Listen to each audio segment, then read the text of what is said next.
just take you back to our top story. Firing near America's top security building, the Pentagon. In fact, a spokesperson for the Pentagon Force Protection Agency has said that at about 6:40 p.m. local time, the suspect walked up to the main entrance of the Pentagon and opened fire.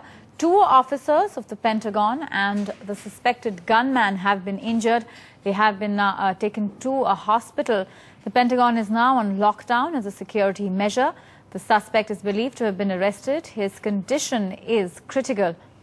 Remember, the Pentagon is the headquarters of the U.S. defense and close to 26,000 people work there. The injured officers belonged to the Pentagon Force Protection Agency. One was apparently hit in the lower part of his body. The suspect's injuries are said to be more serious, though. The motive of the shooting is not known yet. Initially, hundreds of employees at the Pentagon were ordered to go into code red. In fact, the entire building was locked down with no one allowed to enter or leave. After about 45 minutes, people were allowed to leave the building through entrances other than the one closest to the metro station. In fact, metro trains bypassed the Pentagon station.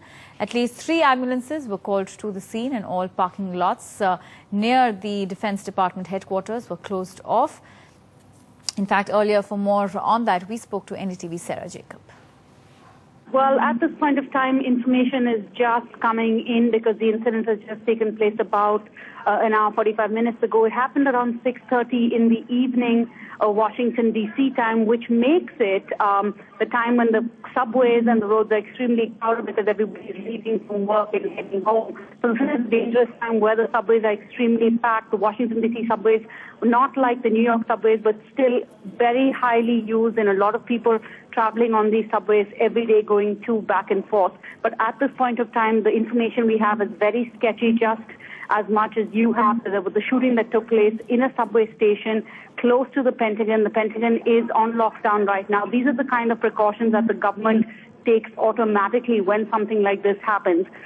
Before you ask questions, who, what, where, when, how, first and foremost, they put things on a lockdown so that all precautions can be taken and this incident does not become any worse than it is right now. What we know for now is that 3 people have been injured, but of course this is a story that's progressing. We will have more information as and when it comes in.